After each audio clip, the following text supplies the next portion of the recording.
All right, welcome back to some Dungeons and Dragons: Curse of Strahd, the Beckoning. And today we are short a few people, which is fine. We'll have fun, I'm sure, with the three who are here, the trio themselves: Jax of Candlekeep, Lunaris Lanente, and Grimbald Silentfoot. Welcome, welcome. So just context for today. It will probably be a bit more roleplay heavy, less combat oriented because there are fewer of you, and, well, if you don't have at least 4 of you, I'm not sure you will survive most encounters. So. You have Lunaris, we're fine. Sure, Okay. sure. Never know. So, and again, maybe it'll be fine. And so if you do get in combat, that's fine. No worries. I'm sure it'll be okay. But I'll focus on the roleplay thing. I prepared less about combat encounters and more with. I've basically done what I've done with the map already, as you can see. Well, and perhaps I'll show everybody else what they can see, and I've kind of been preparing this a little bit more. Not only do I have the houses and everything like that covered and stuff for where, and then uncovered for where you guys have actually interacted, but each one of these now has a text block of everything about that house. So you can't see it, and I've managed to hide it. I was spending more time on this than I probably should have. So in theory, you can go virtually anywhere in this town, and there will be something of a write-up for me to kind of base off of. But I've also developed a little bit more than that as well. For those who don't know what happened last time, we went down the river Ivlis, or the Ivlis River. I can't remember which one goes first. And you guys found yourselves a fancy Ankheg nest,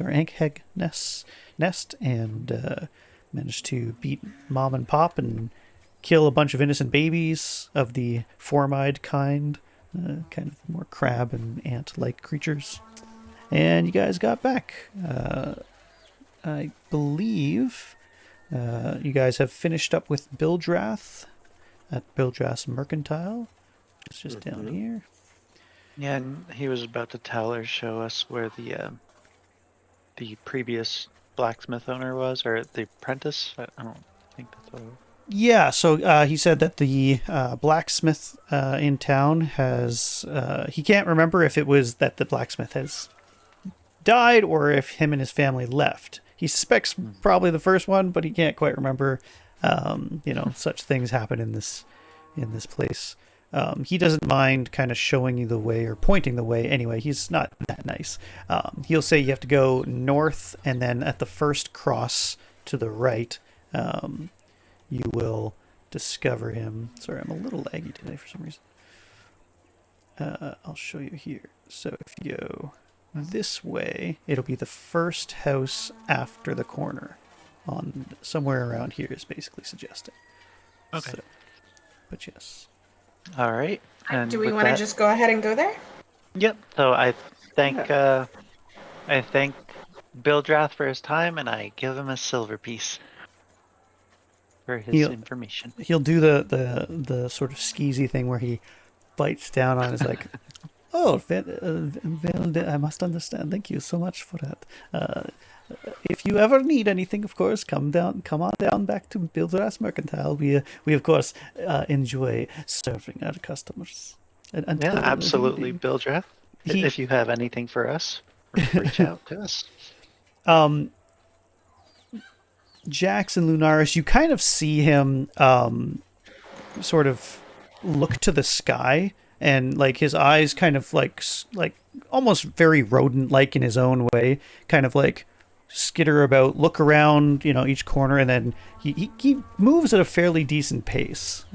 As it seems, you can kind of gather that the nighttime around here is not exactly the nicest, and it is getting past that dusk hour. I forgot it was getting dark. So. Well, do we want to go there in the morning then? Go take a little nappy nap and go in the morning? Sure. I like that. Long rest would be good. Okay. Yes. Do you have it mentally noted where we need to go? Because I'll forget. Yeah, I know. Okay, so to the tavern? Is that where we stayed last time? Yeah, I believe just that's across where the we street slept. there. Yeah. That- Let's go. Can I roll for perception All right. while we go to the tavern to see if I notice anything along the way? You read my Anything mind. strange or askew? Sure. Yes. No That's worries. 18! Okay. Do it up. I'm just going to do this right quick for us. I'm so good at seeing things. I got a 5. So good! So pro! So good. I So just good. tripped over a stick. I think I'm going to get rid of this. As I'm smoking my pipe, and just everything's good. Okay. Grim is so oblivious. Lunaris, did you I roll was anything? going to, but I felt like 18 was probably good enough. Yeah, that's fine. Yeah, Jax, the thing that you recognize quite quickly is just on the top of the Blood on the Vine Tavern is a telltale raven. Not the blue-feathered kind of streak one, but the... You're confident it is the same raven from before that other raven was talking to. And it appears to be just watching you. I probably have an extra familiarity with ravens given, my friend Poe. So being able to recognize them might make sense. Okay. Okay. Just so I can quickly do this, it would I'll wave at the camera when I'm done. But if Blues and Lunaris, if you want to just deafen yourselves for a second. Oh. I like Okay. that. Uh-oh. Okay. 1 sec. Where's my button? How do I definitely go? Oh, there it is. You hear in your head, and the sort of ghostly raven on your shoulder flies up and stands right next to this raven. The raven looks like it kind of has a bit of a chill, but doesn't appear to perceive this ghostly visage. But in your mind, you hear Kirid, the Star of Secrets, that is your patron now, say, "This one is not what it appears." Oh, okay. All right. Hello. Hi. Fuck There we me. go. All right. I think that's going to be a good idea for the rest of the time. We should all do that. Yeah, I thought Whenever so. you want to talk. I've been Certain- wanting to send private messages to you, but I find it difficult to take the time whilst everybody's doing other stuff and keep it all in It's check. for So recording too. yeah, Doesn't and get it. exactly, and it doesn't translate to the recording, and I don't really want to have to Unless it's jump super hoops secret. on that. Yeah, Yeah, like exactly. when it's a super So- secret, yeah. So That's, yeah, I just I like think that was a smart, good. Did way to you- go about it. I don't know if you noticed, I sent you a photo just now, Zell. I bought myself a Poe on when I was out yesterday with my mom. They have a Edgar Allan Poe collection at Michael's of different things, and so That's so I cool. found this raven on the skull with the Nevermore sign, and I was like, I need it. That is So very cool. Very nice. Very nice. I have my own little Poe here now. That's awesome. In spirit. Very nice. And yeah, so anyway, you see after a few moments, it seems like the raven is really got his eye on you, and then but he suddenly kind of takes off, going west and northwest. Okay. All right. Do we want to go in and maybe have a little snack and a drink together before we lay down for bed? Sure, that sounds good to me. Yeah, I think we need to have a Let's do chat. it. Let's go have a little chatty chat. All right. Yeah, so it's getting well past dusk at this point. There are no stars in the sky. It is perpetually mist covered. Even the sun and the hue of a normal dusk seems extremely muted and somber. It's not long after you guys get inside that the rain starts to pick up again, which seems like a pretty common occurrence here. But yeah, as you guys push open the heavy wooden door of the Blood on the Vine Tavern, you're greeted by the familiar scent of ale and hear the soft murmur of hushed conversations. The tavern's interior is dimly lit, the warm glow of oil lamps casting elongated shadows along the walls. The atmosphere is one of subdued comfort, with the low hum of chatter, providing a semblance of normalcy despite the looming sense of dread that permeates the land of Barovia. The long wooden bar stretches along one side of the room, polished to that dark sheen from years of use. Behind the bar, you see once again Eric, the bartender. He is a tall and gaunt figure with the absent gaze in his eyes, because of course he is soulless. His movements are slow and deliberate, but he kind of keeps doing the exact same thing that you saw not a few hours before. When you first arrived in town, he is constantly cleaning the same glasses over and over again. He's not like he's spitting into them or anything like that, but he just goes along, all the same mugs, all the same wares that he has in the back to serve people, and he just keeps on cleaning them, wiping them down, putting them back, and once he gets to the back end of it, he starts all over again. Very much just like on repeat. The other people you kind of catch here, there's a few that you recognize and a few that you don't. You see the three Vistana sisters kind of going about their own thing. Sorvia, the eldest, appears to be in the back there. Give me actually 2 seconds here to bring this up. These are the people that you shall see. The Vistana sisters are the women that we met at the Weaver's house. Is that right? No, sorry. These are the owners. You guys might not have all been there. It might have just been Kinyaa'áanii. Kinyaa'áanii was kind of the main person, I think, and Zoltan briefly. Okay. Yeah. Okay. Yeah. So Okay. now that I'm kind of remembering who saw what. Yeah. So Sorry, I'm terrible with names, so I just might need a little reminder. That's fine. And I'll I'll go through the. It's more for the people at home as well, right? So, The barmaids, I believe. yeah, so basically the owners of the tavern itself are the three Vistana sisters. And here are all the people that you see in the room, actually. So the eldest, I know that's Grimbald's face is hiding her face, so, but Sorvia there is the eldest. She's kind of at the back end of the tavern there. Actually, let me see where we put her. She's actually right here in this chair. Okay. Alenka is the youngest. She looks like she's serving a trio of fishermen in this corner, actually. So you guys are not here.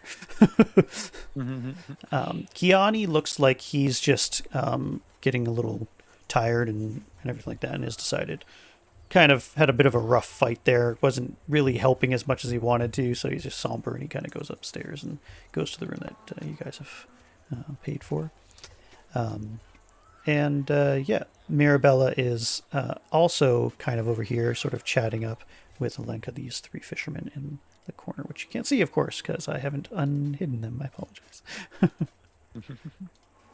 There we go. Which is why you probably were standing on top of them without knowing. There we go. So that is what you guys walk into. So, yeah, what you can tell with these sisters, I can't quite recall if you guys have seen these guys before, if you remember, but they clearly have a Vistani heritage. Although, Grimbald, you're probably the only one who notices something that's a little off on them. You didn't really have a chance to see them before, but each one of these sisters has a scar underneath of their eye, exactly the same scar. You can't quite tell if it's self-inflicted or if it's just something they've all experienced for whatever reason, but that's something that happens to stand out to you in particular. It's very subtle. It seems like it's not like marring their face enough to be like grotesque or anything like that, but it is very a distinct sort of line under their eye. But yeah, their clothing is adorned with very colorful fabrics and trinkets, very similar to the Vistani, kind of gypsy sort of style that you have heard of in these lands. But yeah, they're sort of, the two are kind of chatting up. One's serving, the other one is a little bit more lascivious, I suppose, and is sort of plying her trade in a sense. At least that's what it almost comes off as with these fishermen. And so, yeah, the Sorvia in particular notices you and, kind of waves you in, and Alenka will be the first one to kind of come over to you and ask whether or not you guys are interested in drinks and food, that sort of thing. Can I roll for perception to try and figure out a good place that would be for us to sit, that would we could talk privately without being overheard? Yeah, I mean, you could probably I don't know if that would be perception or if it would be something else. So yeah, I mean, I wouldn't. It's not really a necessary roll. The best choices are probably this one here, which I'll circle for you guys. Okay. Just because it's got the 3 tables, it's away from it's about as far away from everybody as possible. You could go into the corner as well, but Sorvia would be a little bit within earshot there. It's a little difficult to be in this bar setting without, like, you really have to be quite hushed in your tones. Like, even though the fishermen look weary and kind of doing their own thing. That's fine.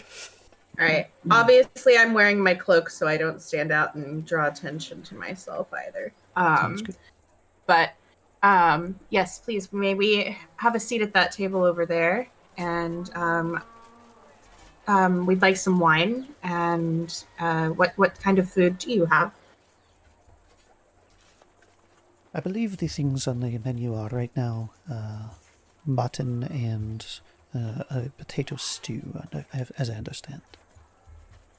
I would love some potato stew. What would either of you like? I'll take a potato stew. I'll go for the mutton. Excellent. Very well. Can I get you some Blue Dragon Crush? What is that? That is our primary wine for the evening. I would love some, thank you. Yes. None for me. All right. Yeah, she'll bring over a tankard of wine each, and it's a little meager of a serving, but nevertheless it'll suffice.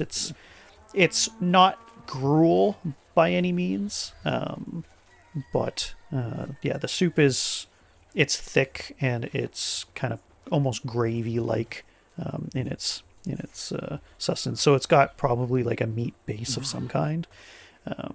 But yeah, looks like maybe some kind of cream or what have you. Sean, is there a reason you chose the name Blue Dragon Crush? No. Oh, because Sean is Blue Dragon, so. I was just curious. I was just curious. I actually think I think it's a different name. I couldn't remember it off the top of my head. It is one of it is a crush of it is a dragon. It is a crush. Let me. I'm just actually really curious of what the real name is. I was just curious if you based it off of our dear friend who you know. I have a feeling that's a metaphor for something later.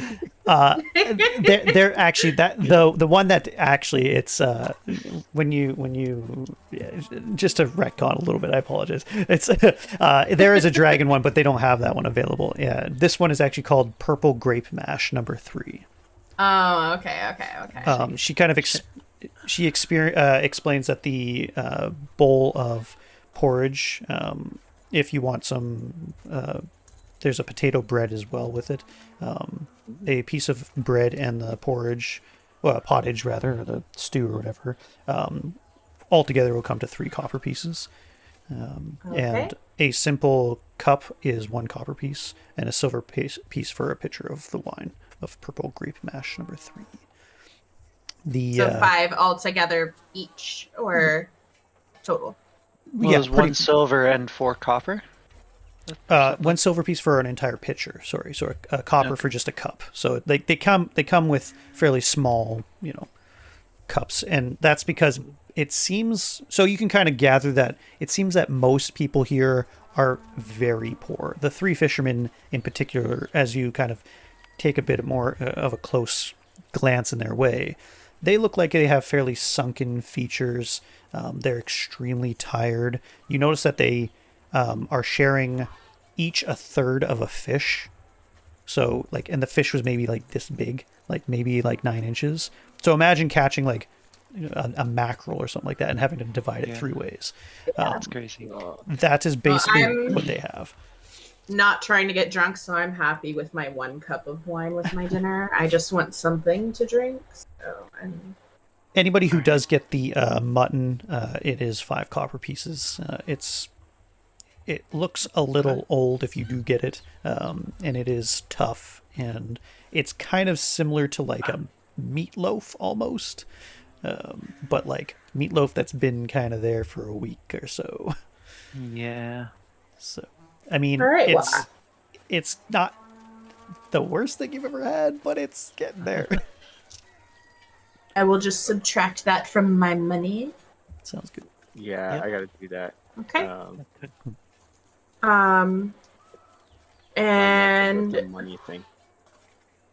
Maybe give her a tip as well. I'll give her 2 copper pieces. Yeah. And with the exception of Electrum, everything is in multiples of 10. That's right. Yeah. So for the 1 glass and the food is. Did someone get the pitcher? Did you buy the pitcher? No, I think we just got cups, yeah? So yeah, 1 copper piece for a cup, 2 copper pieces for it's kind of like the end of a bread basically, and another copper piece for the stew. So if you get 4. So it'll be 4 copper pieces, yeah, if you get a cup of wine with it. And 1 gold piece equals 100 copper. Yeah, so that means 1 silver equals 10 copper. And I only have gold, so I'll just give 1 gold. Sean's like, I didn't sign up to do math. No. And that's what I was thinking. Should we just, as far as exchange copper into silver? Or silver into copper or whatever. Yeah, so Alenka will see your gold piece, and she'll kind of, snatch it from you as this will do for your rooms and everything else, if this is fine for you. Yeah. Very much. Excellent. Thank you so much for your patronage. And she'll Thank you, Grim. She'll kind of go about kind of making sure that the table is a little cleaner than normal, and giving you an extra helping of the stew if you want it, even though it's the gold piece pretty more or less meager. just paid for the whole night. Yeah. Yeah. So it looks Thank you, Grim. Thank you. It looks like that was enough to get a little bit boost in service anyway. Yeah. So awesome. Well, Can guys, we Can we talk in hushed tones really quickly? Sure. Just before she left, I was more or less gonna ask if she can send a portion of this food to the fisherman in the corner for us. She looks at you, somewhat almost blankly, like it's surprise mixed with like, are you serious kind of thing is probably the way you could understand it. She's basically looking at you, making sure that that's what you want to do. Yeah, absolutely. By all means, it is your coin. Thank you again for your patronage. I will let the fisherman know. Yeah. Okay. So they'll get an extra bowl, and they'll the older man in particular, the one on the right here, he will kind of narrow his eyes a bit and then give you sort of a slow nod. The other ones don't even stop. They just basically start shoveling in their food before you can change your mind, kind of thing. Give a nod back in like a thumbs up or whatever. Okay. Anyway. Sounds good. Tip of the hat. Tip of the hat. A little bow of the head. Mm-hmm. So when she walks away and we're alone, we're alone with our food and our drinks. Everybody, before you start, if you start talking in hushed tones, everybody roll a stealth roll for me, please. Okay. Yeah. So do I still get the disadvantage because of my armor? Or no, that's fine. Okay. That's more for movement based. Your armor is loud while we whisper. Okay. All right. That's hilarious. I got a 14. 11. Okay. That would be 16. hilarious, though. Okay. Just start shouting out loud. So Grimbald is, his attempt at being quiet is sort of like, yeah, whatever and stuff, instead of, yeah, whatever and stuff. So, I mean, he's not Basically the quietest, but he's being quieter for sure. So, anyway, go ahead. You're supposed to be stealthy. Isn't that like one of your things? Okay. It's supposed to be, yes. Okay, cool. Okay. I was just wondering.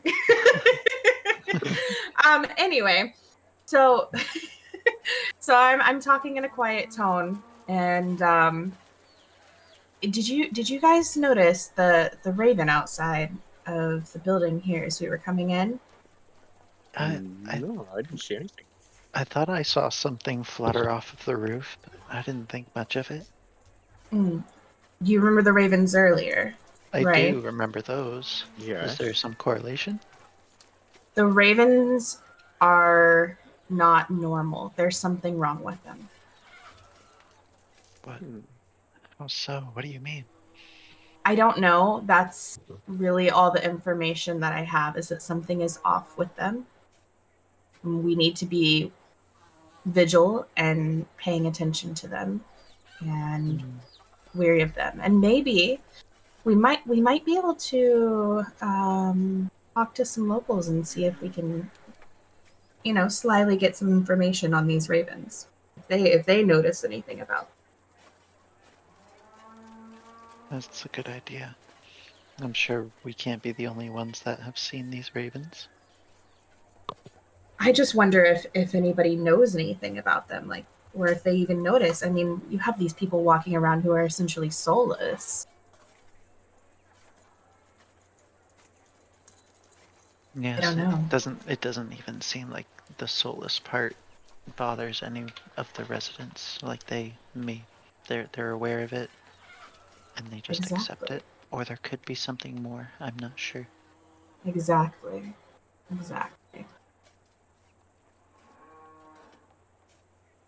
What do you think, Grim? I think we should also watch out for these 3 barmaids. Of course you do. No, they've all got scars on their face that are all similar. Oh. I see. I wonder what that could mean. Family tattoo. I was thinking the same. Or some kind of torture that happened to them at some point, possibly.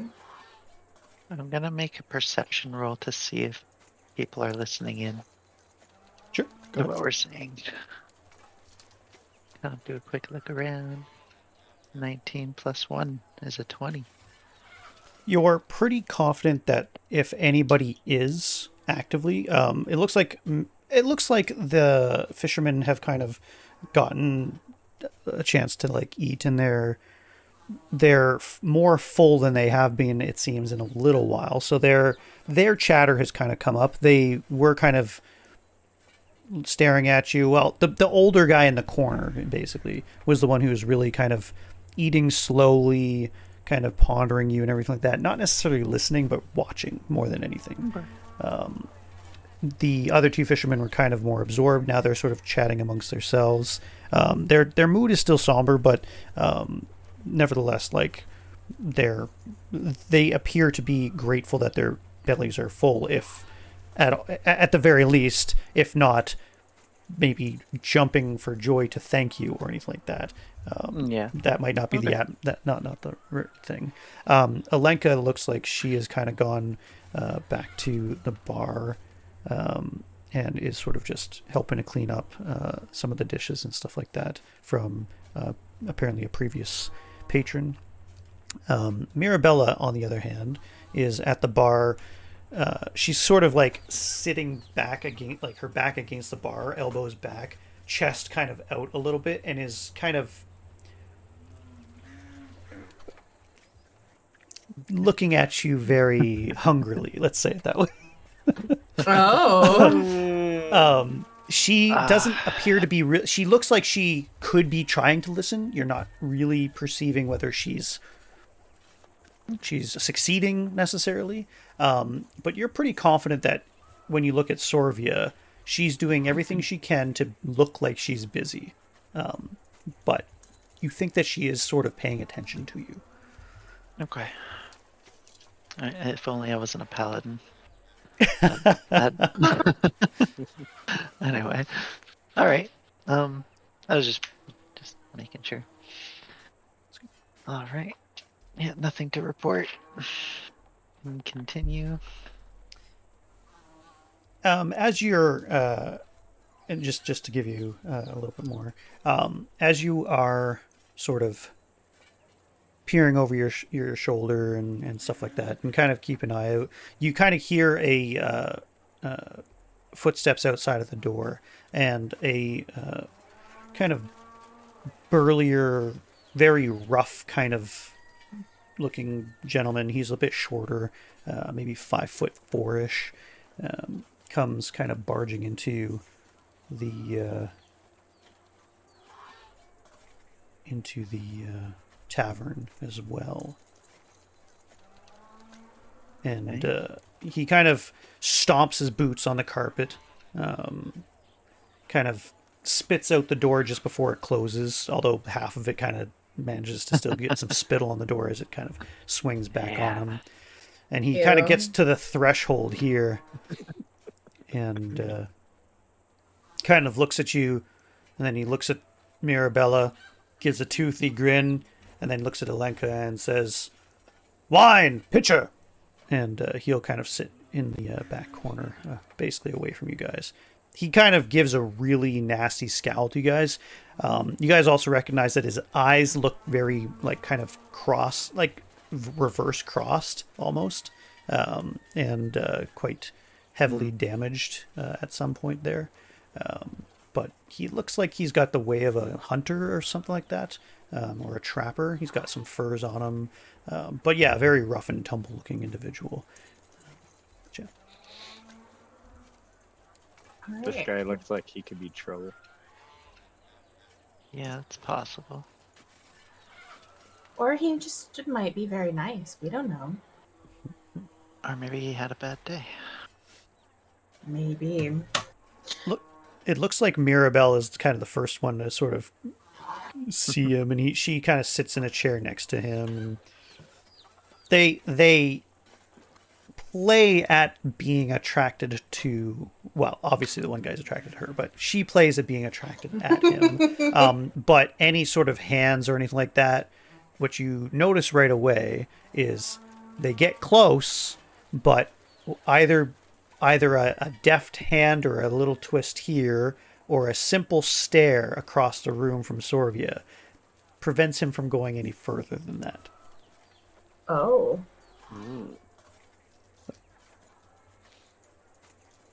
Interesting. Well, should we go have some conversations with the locals, maybe? Perhaps. I may go give a quick conversation to those fishermen over there. And you wanted more information on the ravens, correct? Yes, I think that that's good. And maybe we should also find out if anybody's familiar with this dude over here. Maybe. I'll go to the fishermen. Jax, maybe you can speak to Alenka. What did you Sure. say? Alenka was the one that was giving the weird stare to Mirabelle and the hunter? I can't remember. No, Sorvia, the Sorvia, eldest. okay. Yeah. So maybe Sorvia might be the one to talk to about that. Yeah, Alenka's probably the most like You said she was, like, common-looking young. person, I guess, and she seems content in her duties more than any sort of. She's definitely not soulless. She has a clarity about her that seems quite reasonable, but she looks like she just takes to her role as the background wallflower kind of person. I actually might want to go talk to her then, because the background wallflower usually sees everything that's going on. Not a bad idea. Grimbald, do you have any preference about what you want to do? I would suggest to up where? Akina, Alenka, the middle. yeah. So I think Jax was going to Alenka as well. Grim and I can both go chat with her. Oh, I'll go. I'm okay with that. That sounds good. Oh, you'll go to Serbia? Okay. Yeah, sorry, I got the names confused.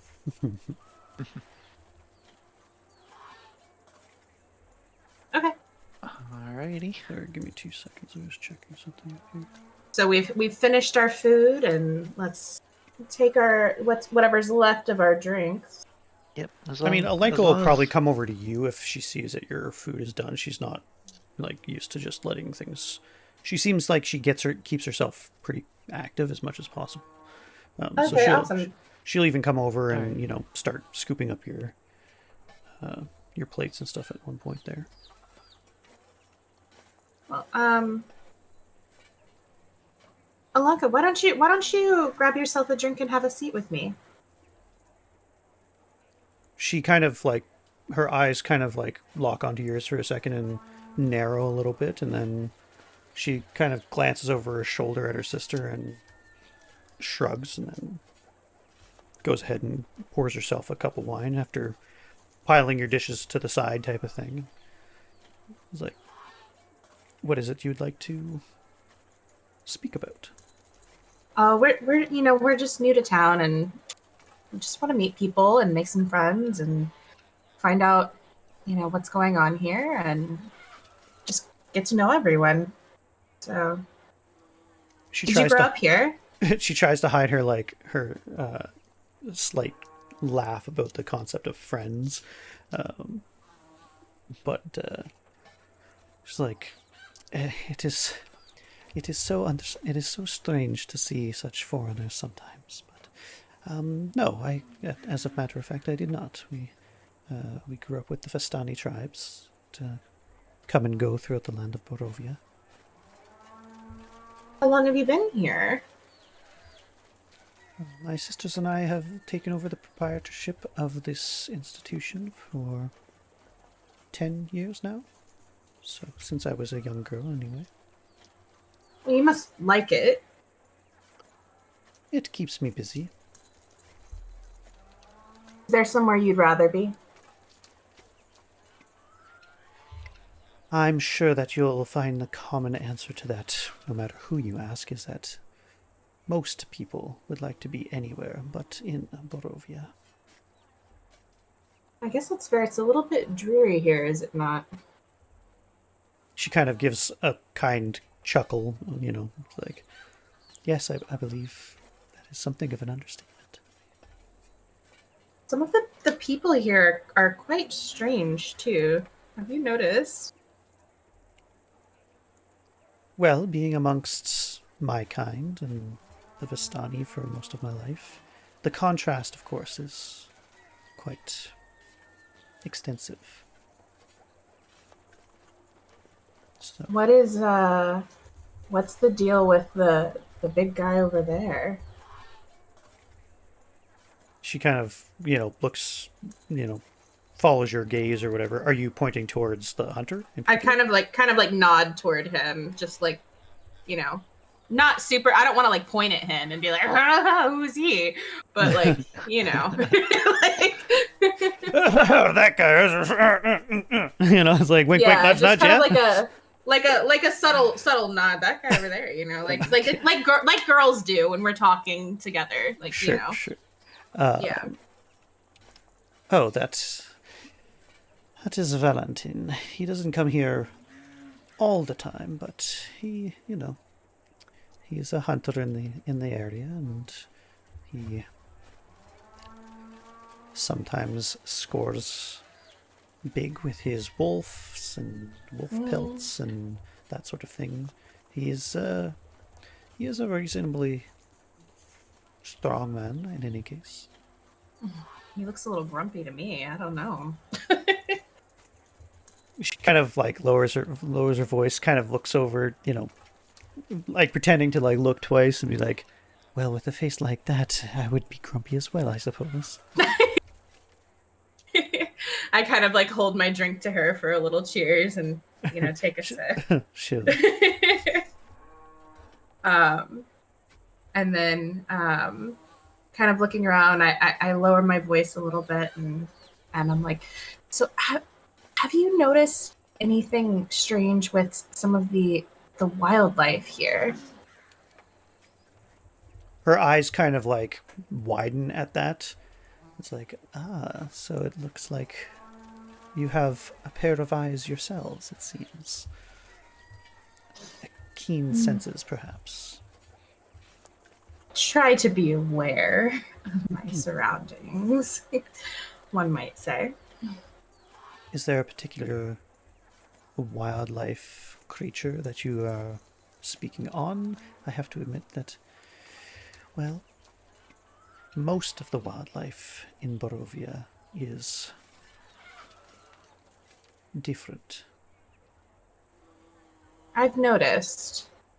The ravens seem rather perceptive, do they not?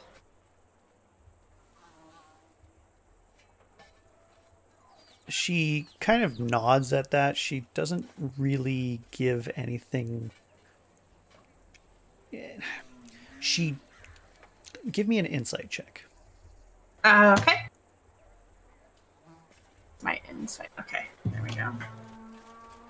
18. Okay. Yeah, she looks like she kind of wants to gossip, I suppose, as a young woman might. But That's what I was hoping for. she's kind of thinking twice about it, and it's clear that she knows something about what you're talking about, but she just kind of nods and sips her wine kind of a little absently. Seems a little unsure. Feeling that we may need to change the subject a little bit and come to this later. What do you do when you're not working? What do you like to do for fun around here? This place doesn't seem to be the most exciting of areas to live in. I read, mostly. Oh, I love to read. What are some of your favorite books? Oh, that is. She kind of, she'll kind of go through a bit more of a enthusiasm as she sort of talks about these different kind of romance novels of sorts. Okay. They're basically the equivalent of like trashy romance novels. She seems a little embarrassed about it, but like it's almost like a save from the previous topic kind of thing. So she's willing to be a little bit more open about that, I guess. And yeah, she'll kind of chat your ear off a little bit about, this one about this exotic creature she doesn't understand, known as an orc or something like that, or a half orc. And the title of the volume is called Tusk Love. And it's quite a steamy, sort of pirate type themed,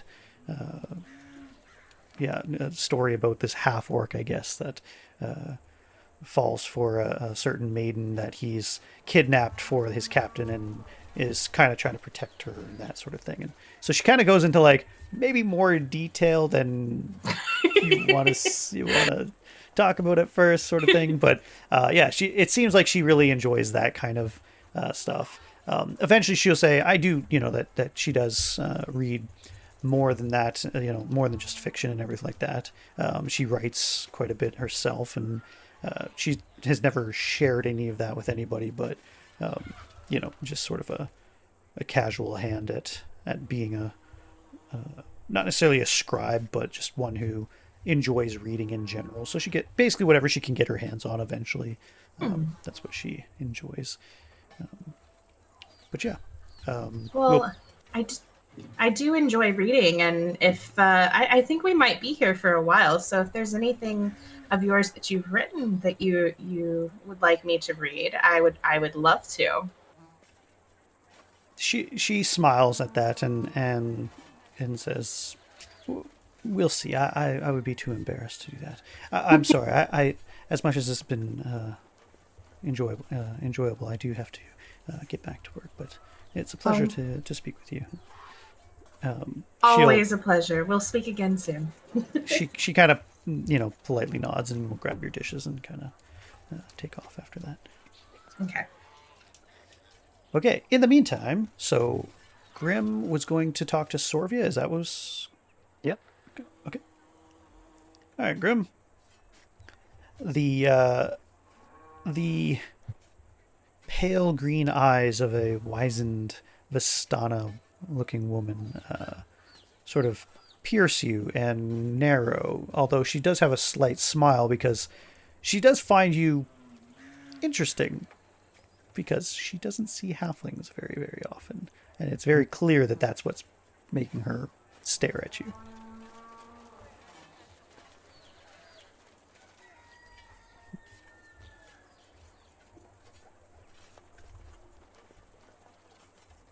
Can I help you? Sorry, is Grim even here? Are you there, Sean?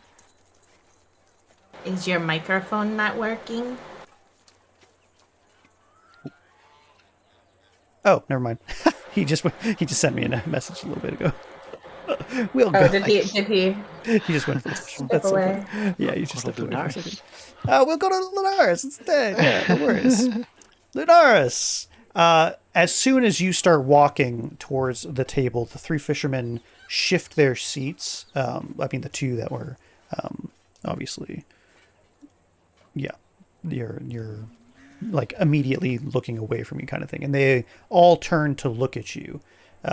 The younger man sort of gets up and goes to shake your hand and is a little bit unsure about when he first meets you. Mainly, give me an insight check. Okay. Yeah, and I don't look like I'm like I have my hands sort of like out to my front. I was gonna say something as well, but the insight check is 15 plus 3, 18. Fundamentally, he's trying to figure out if he's attracted to you, but doesn't really know whether or not it is a viable compatibility. In other words, he just doesn't know if you're a girl or a guy. No, You're very pretty, how it's and supposed to be. So so he's kind of bumbling. He's like, thank you for the food, sir. I am I am what you perceive me as, but I am happy to have been an assistance. I don't see too many lakes or fishing options around here. How did you find yourselves upon Barovia? Sorry, give me 2 seconds to check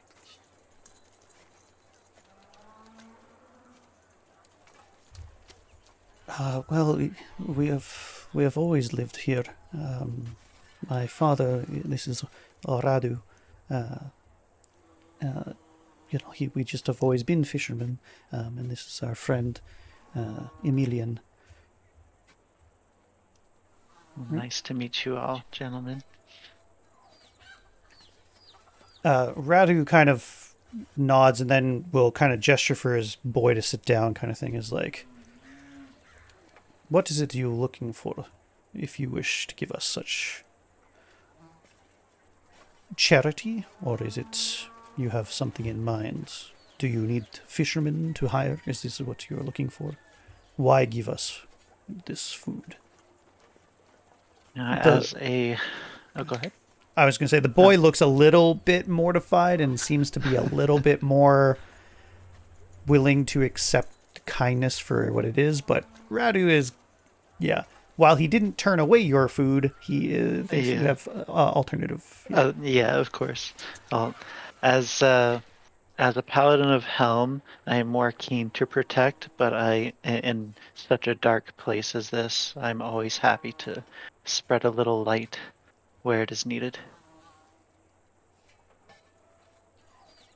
As he's clearly trying to measure you up, give me a persuasion check. Yay. It's not proficient. 17 plus 5. Okay. He's trying to size you up and like just understand the measure of what your actual character is. And he seems satisfied after a few moments. It's the other guy, Emilian, who he's kind of like, he looks extremely exhausted, and like, it's not that he's soulless, it's just that he maintains a level of detachment from you, and he doesn't seem comfortable even looking at you for whatever reason. Radu sort of says, there are many adventurers and other such personages that come through here from time to time. Rarely do they have some way with the gods. But it is clear there is something about you. My son is young and has not met one of your kind before, I suppose you could say.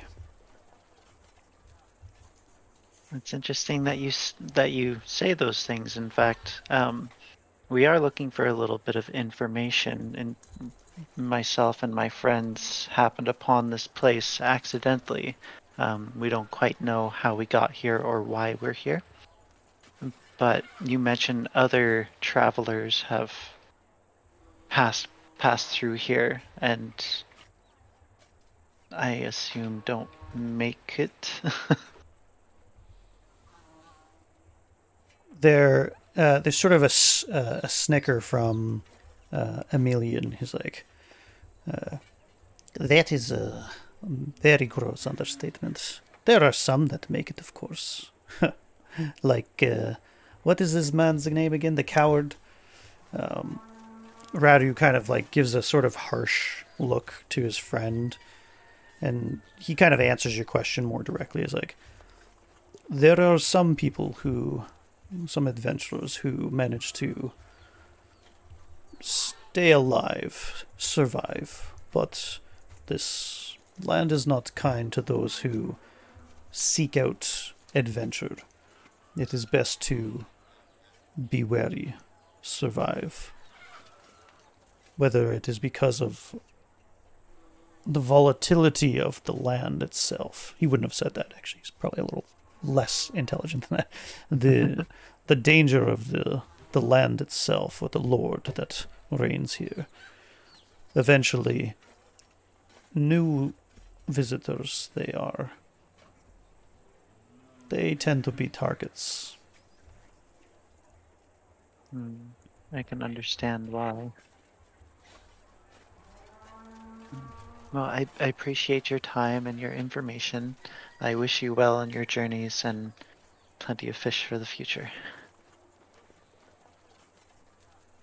Yeah, he kind of raises his glass. You notice that he's drinking ale right now, as are the rest of them. The young boy, your insight is 13, yeah. The young boy looks like he kind of wants to say something else, but he kind of holds his tongue and just kind of turns his chair back to his father and drinks a little bit of his piss beer. Okay. Sounds good. And I'll finish off with that. Sounds good. Grim, are you back from your break there? Yeah, I'm back. Okay. Just as you left is when I started. I was like, oh, never mind. I started talking to you. It's fine. It's all good. I really do need to put my my sound up on my notifications so I can actually hear you guys. So that's my bad. Okay. It's all good. So you have this sort of middle-aged-ish looking woman with pale green eyes, which narrow, but there's sort of a smirk on her face as you come closer. And you can tell that she's partially more amused at your height, that you're sort of a halfling, and she doesn't see you doesn't see halflings, if ever, then rarely, kind of thing. And she sort of says with almost a chiding, like you would talk to almost like a child. She's like, "And what can I do for you, little one?" I'm just wondering about this hunter over here. As you can see, I need to be wary of everybody. Yes, I suppose it would be more dangerous in these kinds of places if you are not already a strong, brave man like Hunter, like Valentine over there. But I'm sure one such as yourself has other talents. You can almost tell, you kind of think she is actually attracted to you. You're not too sure if she's just making fun, but yeah, there's almost like she's kind of coming on to you a little bit there. What would you mean by that? Did you want to see if she's full of shit or if she's actually insight? I could, yeah, I can roll. Yeah, you can roll an insight if you want. Sounds like, am I hooking up tonight?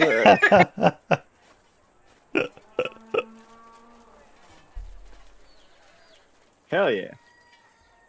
21. Oh, yeah.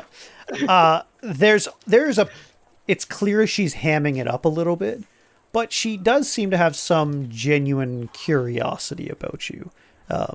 Call it, it's not as bad as morbid curiosity, but she's more than neutral, I suppose, is the best way to look at it. Anyway. Sorry, what was the question that you asked? Honestly, I don't know. My mind. I threw myself off with her as much as your character was thrown off by her. Yeah. Let's start again. Won't you take a seat? And she'll kind of gesture to the chair across from her. Thank you.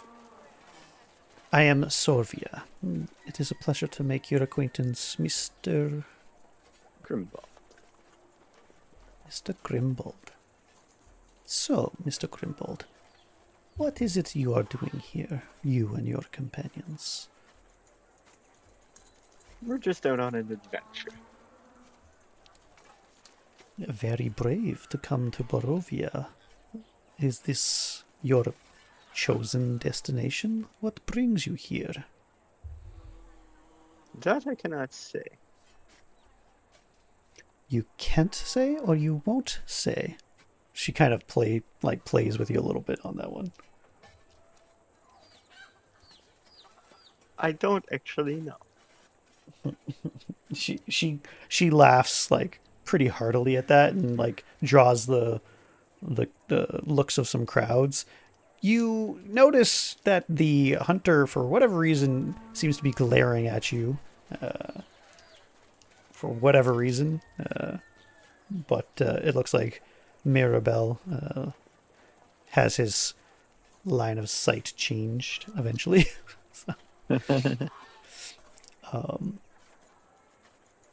So yeah, so she laughs at you and she kind of says,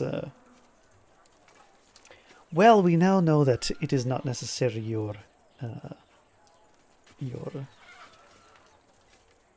memory that is the reason why you have such great bravery and skills.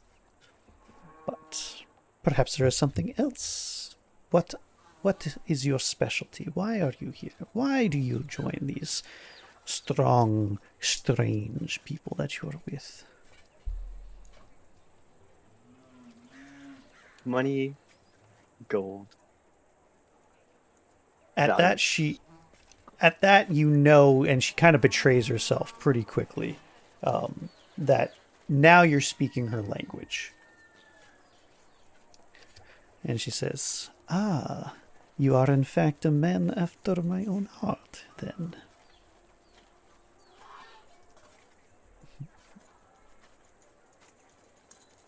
I could be. Well, for someone like you, I think there might be some things that we can work out in the future then. I'm sure I understand your talents, if I am not mistaken, and I can appreciate this. Give me a perception check.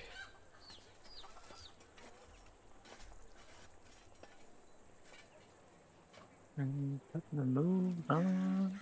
23. Oh my god. See? It's pretty Now I close. get god roll. You see it, and you see it for what it is, but you barely catch it. And you can allow it to happen, or you can choose to intervene. It's up to you. But as she's kind of like, you realize that she's gotten a lot closer, peering at you, kind of like, her hands on her fists and everything like that. And she kind of reaches out for your hair and kind of brushes it along, and you catch the sleight of hand for what it is, that she's doing a double take. She is distracting you with her left, and she goes into your belt pouch, or something similar, your backpack or whatever you have on you, and seems to grab onto something that you have. Do you want to stop her? Yes, I'll stop. Okay. All right. How are you going to stop her? I'm just curious. I'm just gonna reach down with my right hand and say, "You thought you were that quick?" She kind of like, starts that you caught her, and she's like, "Oh, very impressive." She'll kind of produce the Taraka card that you happen to have in your possession. We'll say it was wherever you happen to have it. That's what she managed to grab, and she looks at it and sort of gives it back with between her two fingers. Kind of gives it back to you, because you obviously saw. And she says, "The fates, they like to choose strange people. It seems that this is a card I recognize." What do you recognize about this card? Well, if I am not mistaken, this is a card from Madame Eva's deck herself. And who is this Madame Eva? Well, in the Vistana the Vistani tradition, she is the wisest and oldest of us all. She is the one who does not, whether by choice or because she cannot, leave Barovia. The rest of the Vistani, we can come and go as we please. But Madame Eva, she stays. She has always stayed. She's the one who guides our people here in Barovia. And she's the one who tells the truth of the fates, can see what it is they have planned, whether great or small the fate. And she kind of emphasizes the small as she kind of looks at you, and she'll kind of like let go and give you back the card, and yeah, just kind of sit back and peer at you. Thank you for that information. And thank you for the pleasure of seeing you at work. I'll start to head back to Jackson River. All right. At that point, Alenka will kind of have stopped talking to Jax and come on, basically come over and sort of have a discussion with her sister, kind of in hushed tones and that kind of thing. Yeah, it looks like the hunter has gotten a plate of mutton for himself. He's kind of munching away. Mirabelle looks like she has lost her appetite just by being around him at this point, although her face doesn't change in its pleasant orientation until she's got her back turned, and she kind of rolls her eyes and gives a really disgusted look and kind of walks over back to the fishermen to chat them up for a bit. Poor Mirabelle. All right. Do we want to head to our room and have a little chat before bed? Sure. Maybe. Yeah. I'm fine with that. All right. All right.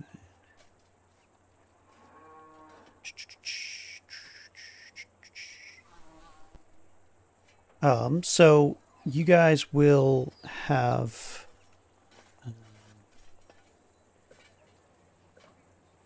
the room that is actually downstairs right here. I guess we'll talk quietly so we don't wake up Key. Yes.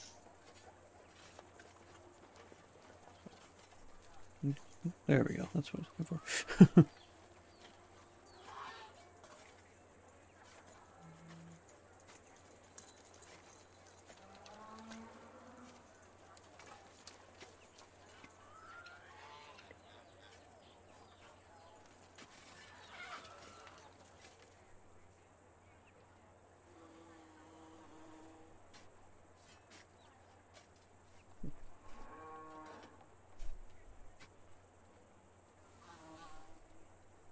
It's not working. Fine, we'll go this way.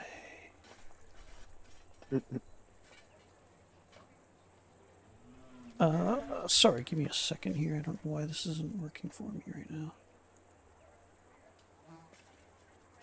Take your time. Yeah. It's all good.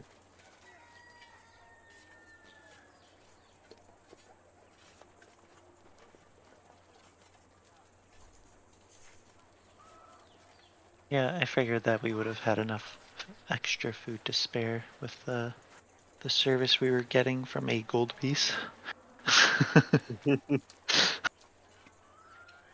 Oh, that's super weird that it would make me do that. Anyway, yeah. So Kinyaa'áanii looks like he's meditating. He's not even taking a bed. There are 3 beds in this particular room. Zoltan is asleep, it appears. In this far bed. Kinyaa'áanii is sitting on this couch, kind of trying to find an actual comfortable position. It's a very old sort of couch that's up against the wall there. The room, for the most part, seems relatively nice. But yeah. I'll actually say that this is basically a twin. So, sorry. This is actually up here, and then this will be the entrance right here for this room. Okay. So we have to walk through the Yeah. dark area. Uh, So I was curious. no, about that. this will actually be the door. There'll be a door right here. I just Oh, I see. so there's no double floors in this map. So this is what you're seeing is technically their beds and their bedroom below floor. But it's pretty much, we'll just say it's exactly the same upstairs for the most part. This might be moved against the wall over here a bit more, that kind of thing. So Okay. So once we're in there, John, you kinda wanna- you can move your own character too.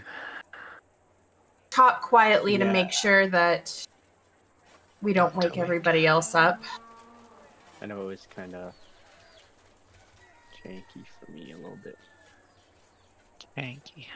yeah, sorry, it's a little. I think I just have a lot of stuff in this map. So All right. I guess we can move you if you like, I think I'm in. if you want us to. yeah, he's there. It's interesting. Your icons are different than mine. So, What do you mean? are you using Google Chrome? I am. Weird. Maybe it's just my settings. I have a different set of like emojis. Oh, emojis. Yeah. Oh, Interesting. next to everybody's name? Yeah, mine are slightly different. Oh, They're yeah, still mine are somewhat too. Interesting. That's funny. I'm curious. Here, I'm going to share my screen really quick. I'm curious, Lunaris, if yours are similar to mine. similar. Yeah, probably. Take a look. Are they the same? Yeah, those are mine. What windows are you on? 11. Me too. What windows That's are you why. on, Zell? Yeah, I'm on We're on Windows 10. Yeah, I'm on 10. There you go. Okay. Yeah. That's why. Interesting. That's why. All right. Got it. Curiosity is filled. Thank you. Exactly. Their Windows 11. Yeah, Jeez. ours are higher bit, I think. I did not mean to upgrade to Windows 11, to be fair. Really? I did. No. No. I like 'cause it. I kind of like it. I think the settings are quite annoying, especially when you're trying to figure out how to do something and you look it up and all the instructions are still for Windows 10 and it's not the Right. same for Windows 11 and I'm like, I can't figure it out.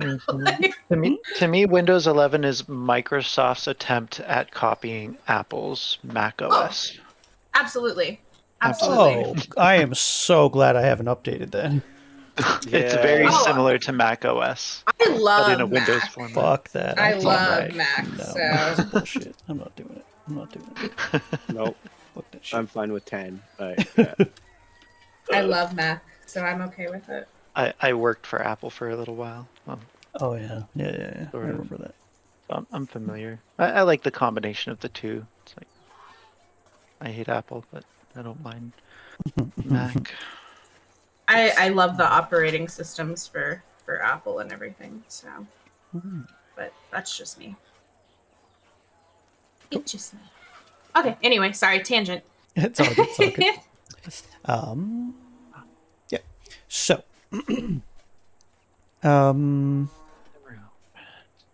yeah. So Zoltan looks to be like really deeply in his sleep. Yeah, it doesn't seem to even notice that you guys are talking or that Kinyaa'áanii's been like kind of jumping on a bed, basically, or jumping on the couch and just trying to find a good position, everything like that. So he's out completely cold. But yeah. Do we want to roleplay filling each other in, or do you just want to say we filled each other in on the info? I'm fine with that. Yep. Okay. I Okay. didn't really learn much except that the adventurers come in here from time to time that were not like the first weird ones, and that that most of them die. And that we're on to something with the ravens, and maybe a hunter dude knows something about wolfies. Yeah, So we can definitely start a conversation with him, but if we see him again. at least how to kill them based on his pelts. Yeah, exactly. He'd be the one to talk to. Mm-hmm. I just got some information about the cars that we're all holding. Oh. Like, Of I have this Madame Ava. artifact card. Madame Ava? Wait, have we heard that name before? Mm-hmm. Where did we hear that name before? In the letter, I think. I Oh. believe Zoltan has shared his Yeah. letter with you guys about how he got there, which was a Madame Eva, Okay. the seer, one of the Vistani seer, is apparently a distant relation to him, I see. and so So Okay. he's- I do. I remember that. yeah, she was basically trying to warn him to not come here, but if, of course, he did, then certainly, yeah, to seek her out. I don't think any of us had a choice. I think we kind of ended up here. So. Yeah. So it's something like we were it sounds like we were chosen from what I you're suppose explaining. the difference, I guess if you guys thought about it for a second, though, the difference between you guys getting here and Zoltan is that Zoltan was actually kidnapped to get here. You guys just got here because you were drawn here. It seems Grimbald like... got teleported here. Yeah, exactly. So Kinyaa'áanii as well. Kinyaa'áanii got teleported, essentially. Lunaris, you... Essentially, Yeah. same kind of thing. The mists just Kind of appeared and you got here. Yeah.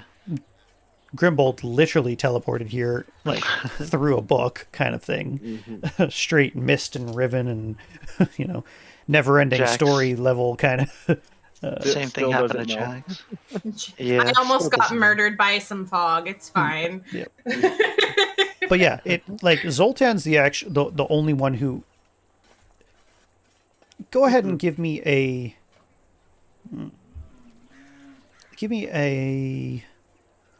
Yes. Arcana check.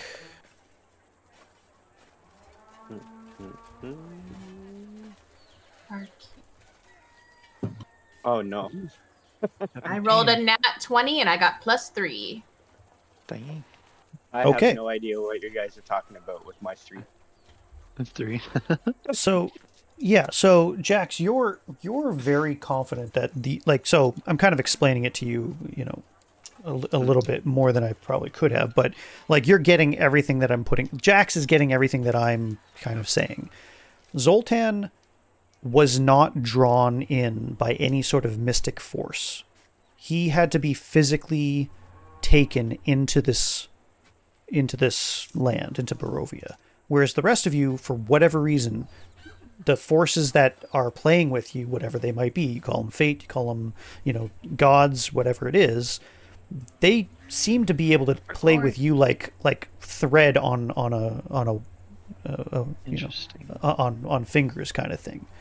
But something clearly was different. So to Jax, in any case, to Jax, you're pretty convinced that Zoltan might be the exception to the rule on this one. Everybody else here seems to be drawn in by some mystic forces, whereas it seems like kind of a pretty blatant fact to you, for whatever reason, that that difference might be important. Okay. I'm wondering if that kind of possibly explains, like, because there was that one when we were in the death house in Durst Manor, he got pulled into the wall. It's like they're trying to capture him. There's something special about him. Maybe. I mean, that could make sense. Or what was his item in the death house again? I don't remember. He had a stake, and he had... Give me a second. I got it written down here. A vial of blood. A vial of blood. Yes. Okay. His blood. It was his Okay. blood. It was specifically, his I think. blood specifically. Mm-hmm. Yeah. Because all of those items, they're significant, and Yeah. I don't know. I feel like maybe we should tomorrow see if we can find some more information about who this madam is and where we can maybe find her. I agree. Yes, I agree. That's our next step. All right. Well, let's get some rest, yes? Okie dokie. How loud were you You guys too. when you were talking? Well, we didn't We exactly were roll a quiet. stealth We check. didn't roll a stealth check, but I mean, No. I said in the beginning that we were whispering because we didn't want to wake them up. Yeah, exactly. All right, yeah. Zoltan is out, like does not stir at We all. didn't want to wake up Key either, though. But I mean, it's not like we wouldn't have wanted to share the information with them Yeah, so if they were awake. But Kinyaa'áanii we- doesn't sleep, so I mean, because he's an elf, he just meditates. we also didn't want to disturb them, you know. Yeah, so I mean, he's listening, Yeah. and he's just kind of taking it all in, and gives his own account a little bit of like how he got there with the amber shards, and it's sort of like some kind of magical rift or something like that brought him into Barovia. He just found himself upon the path, essentially, and that's when he came across Zoltan. But I mean, basically, he doesn't feel like he has anything else to share. He's just kind of listens. Yeah. Right. Yeah. Okie dokie. All Um, righty. Before we go to sleep, I would like to maybe roll for perception just to make sure we're fully alone, everything's good to go, You read etc., my etc. Okay. Oh well, I got a 3 plus 4. I was actually thinking the same thing I must too. be Actually, tired. No, go ahead. I must be Those- real tired. Those who wanna roll perception can. It's all good. 20. Okay. Not an at. 16. Okay. Lunaris, you notice some giggling and laughing, and then the sound of the gruff man's voice as they kind of are going to another room or a different room across from you as they come upstairs. So we'll say they're... They enter here. So you hear them kind of, laughing and everything like that. And eventually the door locks, and Jax is the only one who appears to be either unfazed or innocent to some degree of what's going on in the other room. But you Jack and is young, so we'll blame it on that. sure, yeah, but eventually there's some patty cake happening in the other room, we'll say. And so yeah, you and Grim both hear this. Grimbald, on the other hand, everybody else, you can deafen for a second, and I will tell Grimbald what he personally might perceive, if anything. I'm just gonna do this from now on. I'm just gonna like make you guys deafen and then not tell you anybody anything special, and then make you undeafen just to fuck with you. No, just kidding. Anyway, so Grimbald, you're actually noticing something. So Lunaris kind of notices too, technically, that Zoltan is having a great dream, and he seems to be very very deep in sleep and everything like that. But you notice that there is something a little unnatural about it. He seems like he is energized and having a great time, or whatever it is. But you get a sneaky suspicion that there's something more going on there. Although, because you don't really have the magical knowledge, you are not quite sure what it could be. But he seems in a deeper sleep than you've ever seen him, essentially. Basically. Okay. All right? Okay. Hola. Okay, good. The wave thing works. Good. Dora.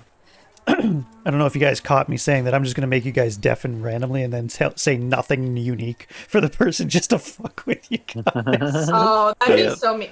Because already it I kills like me to know that there's information being given out that I'm not privy to, and I'm like, I want to know. I like it.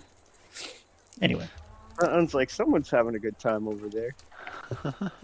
Yeah, and so Lunaris, you notice this too, and then of course Jax, you're welcome to notice it when Grim points it out. But Zoltan seems to be having a very, very good dream. He's like chuckling in his sleep, and he's got a smile on his face, which is kind of the first time you've really seen him kind of smiling. Like he's usually pretty, cocky kind of thing if he is, but like this looks like he's really enjoying himself essentially. Take that, so I'm just gonna ignore it. Good dream. Good dream. All right.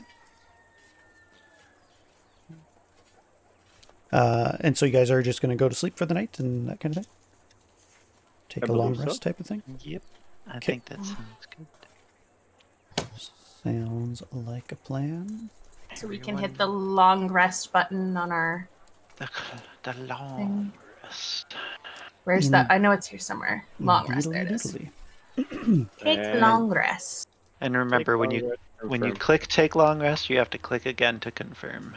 Yes, thank you. Completed a long rest. Oh, thank you. Oh, I hit the wrong button. I clicked the builder button. I don't know. When I went to hit log. Ah, gotcha. Oh, nice. Yeah. All good, all good. Nice, we rested. Okay, everybody roll perception. Yeah. Okay. Perceptibles. 17. I finally wake up. I said 16. Sorry. Oh, 16, sorry. 8. Same. Okay. Sounds good. Yeah, so you guys sleep reasonably well. You hear creaks and stuff like that. It's actually pretty short, maybe like not even 10 minutes before you hear the hunter kind of gruffly, walking downstairs type of thing. Looks like cuddling is extra kind of thing. And yeah, she will eventually come out herself, and you kind of hear footsteps going up and down the stairs and everything like that. But that's basically within the first half hour. It's pretty much like once the sun is down, everything is locked up. It sounds like it's pretty secure from where you are. There's a small hearth in the window here, that kind of thing. But yeah, otherwise, once it is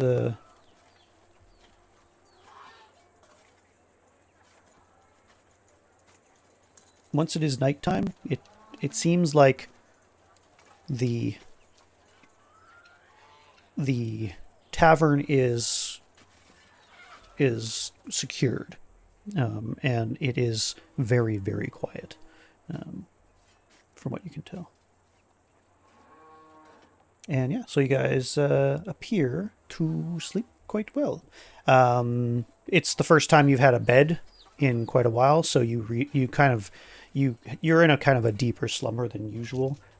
It is nice and warm, as generally warm as you could be in a place that is constantly, damp and dismal and everything like that.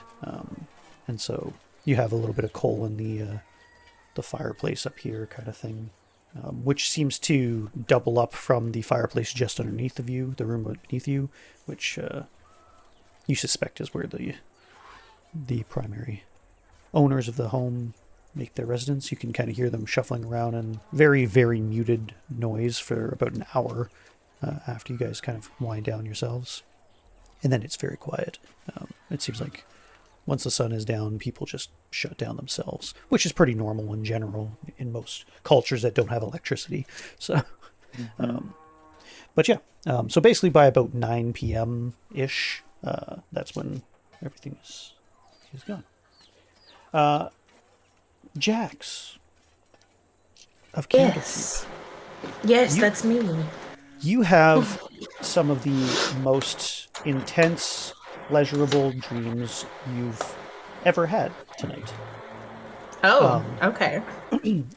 You are on an adventure with Asher, who has, for the first time, invited you out on one of his little escapades on looking for ancient knowledge for your home of Candlekeep. He is a fairly talented wizard in his own right.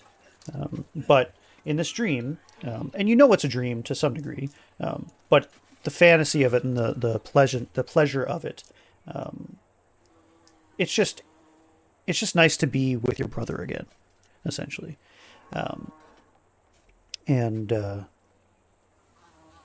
Yeah, so you guys are gone south to the land of Kalamshan, which is a very exotic locale. It's reminiscent of sort of like Aladdin type of thing, where you have these strange creatures, not just in charge, which are, I mean, most of the people in charge, it looks like they're all human, of kind of a darker skin and orientation. There's this slave market, which is a very strange thing, and you and your brother are charged in the dream to find a piece of knowledge that is held you find out that it's being held by a particular slave, known as a drow or a dark elf. And so you have this exciting dream of sort of breaking this elf out of prison, and he said if you would do that for him, that he would give you the knowledge that you're seeking.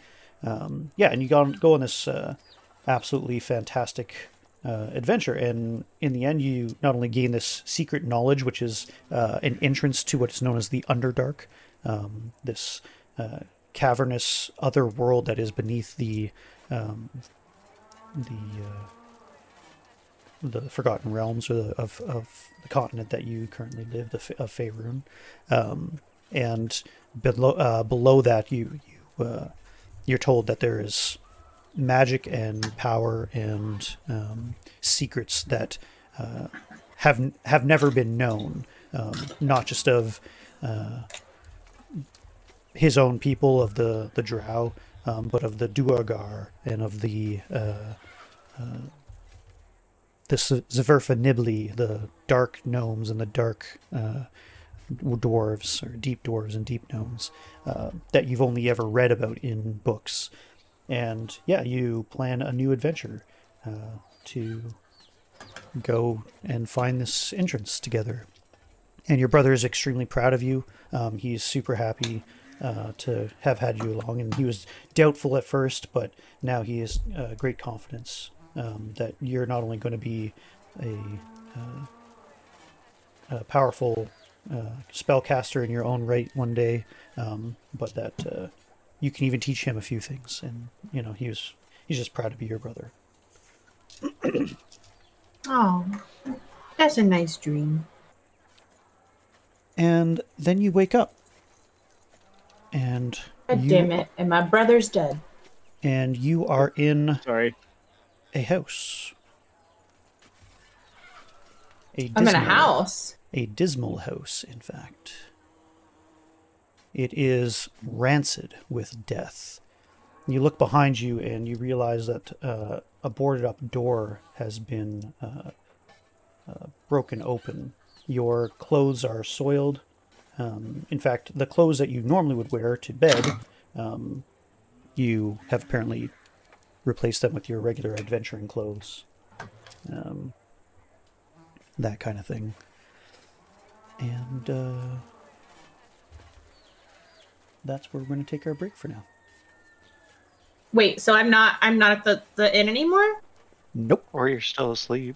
Well, God damn it. Okay. Nope. You are definitely awake. And it is clear that you are awake. Okay. So Jack's not even Sleep. there. I'm sleepwalking in this game like I do in real life. Well, I'll say. It all. Let's see here. And not long after, Lunaris, you wake up and you realize that one of your companions is in fact missing.